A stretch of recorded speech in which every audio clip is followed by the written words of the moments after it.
Good afternoon. Happy post-Christmas.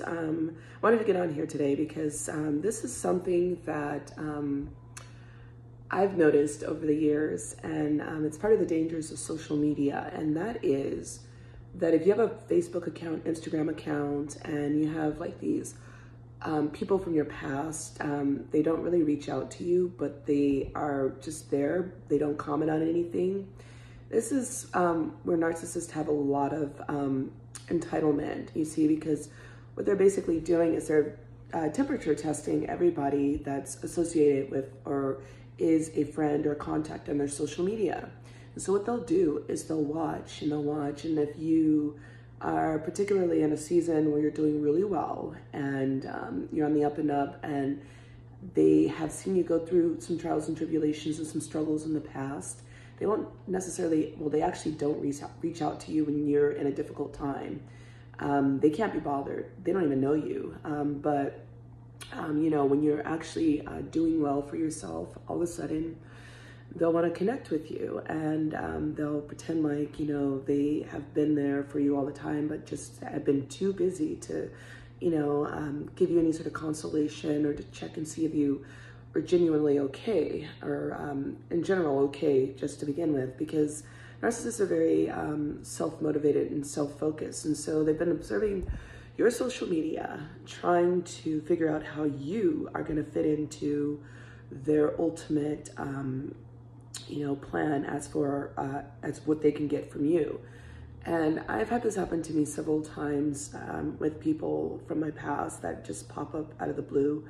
And so you have to be really cautious, especially if you guys didn't really spend a lot of time together in the past, you don't really know them. And just anybody that comes back from your past that's been MIA from your life for some years, just that is a red flag, because narcissists use this to their advantage. They're like, oh, they do things like, I didn't know why we fell off, and why we stopped talking, but I want to reconnect with you because I remember we had some good times together, or whatever it is. But ultimately, in the back of their mind, they're thinking about what they need from you. It's never genuine. And so then you connect with them, and automatically, because God is not the author of confusion, when you reconnect with them, all this confusion starts to take over in your life, and you start to realize that they aren't measuring up in terms of who they pretend to portray themselves as. And also, these are people that don't usually post very much on social media, because these are the types of narcissists that like to keep their cards close to their chest. They observe everybody else's social media, but they rarely ever post anything unless they're in a new relationship. So that's another sign to look out for with these particular types of people. And then the other thing is, when they get in your life, they fill it with confusion, they try to kind of gauge your temperature in person, because they've already figured out that you have something that they need, which is why they reconnected with you in the first place. And so you have to kind of ask the right questions, like, how come it took you this long to reach out to me? What's going on in your life? And see how they answer those questions, because they're very evasive about who they are, just in general. And you can't even get simple answers from them, oh, they'll tell you their birthday, but I'm talking about just things that people normally share with each other. They're trying to build relationships. You'll notice that there's a lot of apprehension, because they're trying to basically get you to show all your cards so they can figure out how to best use you.